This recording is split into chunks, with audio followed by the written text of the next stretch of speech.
थंडीची चाहूल लागली आहे म्हणून पौष्टिक प्रोटीनयुक्त अशी पनीर भुर्जी बनवायची ठरवली. आज मी तुम्हाला पनीर भुर्जीची रेसिपी दाखवणार आहे.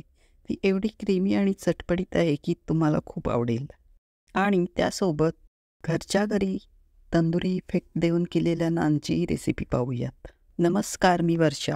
VM's किचनमध्ये तुमचं स्वागत आहे. चला तर वळूया कृतीकडे. एका बाउलमध्ये पाववाटी दही घेऊन त्यात 2 चमचे लाल मिरची पावडर, 1 चमचा धणे पावडर, अर्धा चमचा गरम मसाला आणि अर्धा चमचा चाट मसाला घेऊन सगळे जिन्नस मिक्स करून घेतले. हे असं दही मसाल्यांचं मिश्रण वापरल्यामुळे भुर्जीला छान क्रीमी टेक्स्चर येतं. आणि मग त्यात 200 ग्राम पनीर किसणीने किसून घेतले. इकडे कढईत 2 चमचे बटर घालून वितळून घेतले. आता त्यात 4 ते 5 बारीक ठेचलेल्या लसूण पाकळ्या आणि बारीक चिरलेल्या 2 हिरव्या मिरच्या घालून परतून घेतल्या. मग त्यात अर्धा इंच किसलेले आलं घालून 2 बारीक चिरलेले कांदे घातले. मग त्यात अर्धा चमचा हळद घालून कांदा मऊसर आणि सोनेरी रंगावर परतून घेतला. कांदा शिजल्यावर मऊ झाल्यावर त्यात 2 बारीक चिरलेले टोमॅटो टाकून लगेचच चवीपुरेसे मीठ घातले. त्यामुळे टोमॅटो लवकर मऊ शिजतो.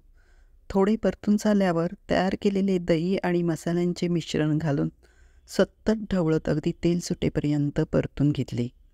दही घातल्यानंतर सतत ढवळत राहायचं, नाही तर दही फाटण्याची शक्यता असते. 5 ते 7 मिनिटे परतल्यानंतर पाववाटी पाणी घालून परत 2 मिनिटं व्यवस्थित शिजवून घेतले. सर्व जिन्नस एकजीव झाल्यावर किसलेले पनीर घालून मसाले व पनीर ढवळून व्यवस्थित मिक्स करून घेतले. 2 मिनिटे परतून झाल्यावर वरून कोथिंबीर पेरली. ही कन्सिस्टन्सी असायला हवी. भुर्जी एकदम कोरडीही करायची नाही, अशी लपलपीत असायला हवी. अशा प्रकारे आता आपली पनीर भुर्जी तयार आहे.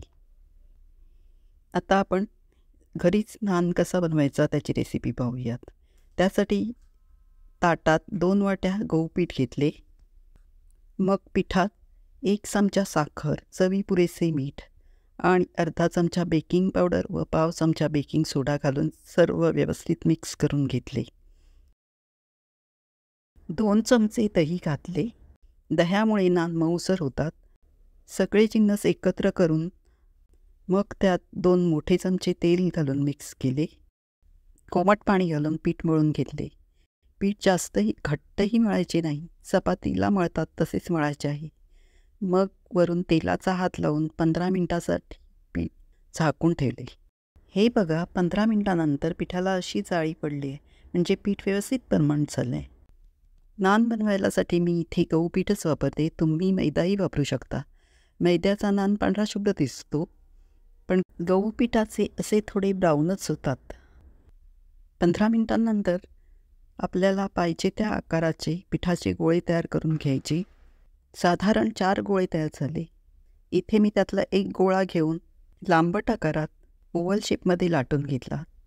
तुम्ही पाहिजे तर गोलही लाटू शकता किंवा तुम्हाला पाहिजे त्या आकारात लाटू शकता. मग त्यावर बारीक चिरलेला लसूण आणि बारीक चिरलेली कोथिंबीर पसरवून परत हलक्या हाताने लाटून घेतली. इकडे गॅसवर तवा गरम करून घेतला व लाटलेली चपाती हातावर उलट्या बाजूने घेऊन पाणी लावून घेतले. चपातीला पाणी लावल्यामुळे पाणी थोडे जास्तच लावायचे. पाणी लावल्यामुळे ती तव्याला चिकटते आणि मग तवा उलटा केला तरी नान खाली पडत नाही. पाणी लावलेली बाजू तव्यावर टाकली आणि मग मध्यम ते मोठ्या गॅस फ्लेमवर खालच्या बाजूने नान शेकवून घेतला. साधारण 1 मिनिटानंतर तवा हँडलला पकडून तवा चपातीसकट गॅसवर उलटा धरला. तवा गोल फिरवत सगळ्या बाजूने नान खरपूस भाजून घेतला. भाजताना मध्ये मध्ये तवा सरळ करून नीट शेकतोय की नाही ह्याची खात्री करून घेतली. परत तवा सरळ करून व्यवस्थित शेकल्यावर नानला दोन्ही बाजूने बटर लावून घेतले व नान तव्यावरून काढून घेतला. आता आपले सर्व नान बनवून तयार आहेत. पनीर भुर्जीसोबत नानची चव खूपच अप्रतिम लागते. जर तुम्हाला अशा प्रकारच्या रेसिपीज पाहिजे असतील तर या प्लेलिस्टवर क्लिक करून चॅनलला नक्की लाईक आणि सबस्क्राईब करा. तुमच्या एका लाईकमुळे चॅनलला खूप सपोर्ट मिळेल.